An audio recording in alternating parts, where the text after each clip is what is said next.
Waking up was difficult, but it was so worth it to truly experience what Fraser Island had to offer.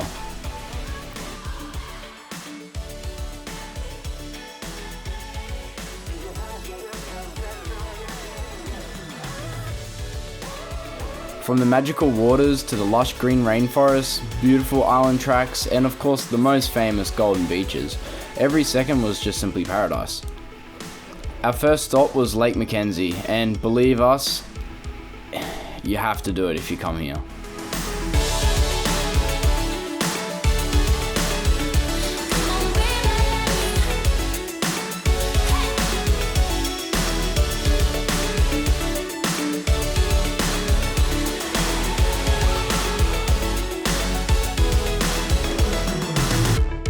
The crystal clear waters are very refreshing and great in the hot morning or afternoon, wherever you come.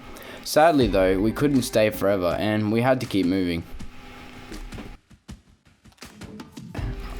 A quick trip through Yorong and a small section of the beautiful 70 Mile beach, and we arrived at our first camp zone. After a few days at Camp Zone 3, we continued our journey up the island to Zone 5.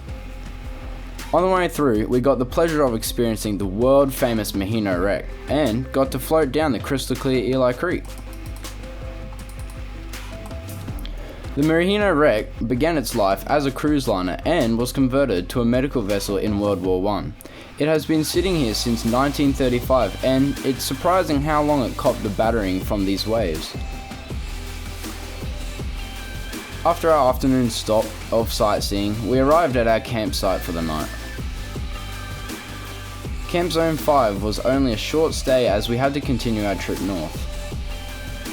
This led to the infamous Indian Head section. For an island full of sand, a sheer rock face that separated the journey along the beach was quite a sight to see. After conquering Indian Head, the journey to the Great Sandy Cape continued, but it wasn't a straightforward trip from here on. Our biggest and final obstacle was the infamous Nagala Rocks. Once we arrived, we realized that this was a much bigger challenge than we first thought.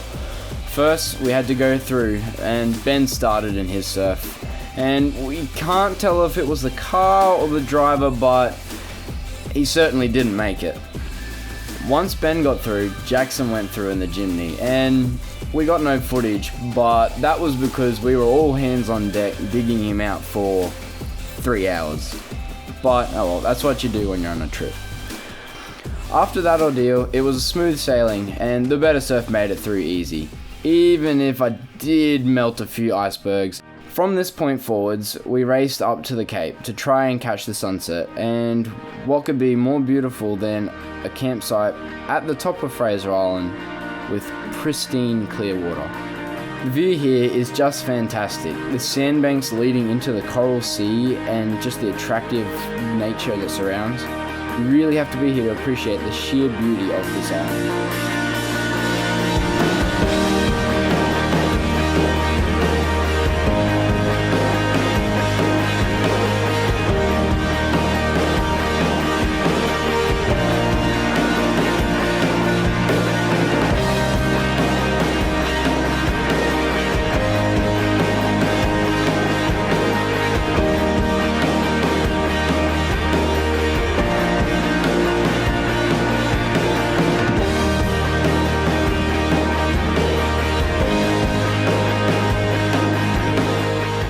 This trip is something all of us will treasure forever, and it has been great to share it with everyone and you guys that watch our YouTube channel.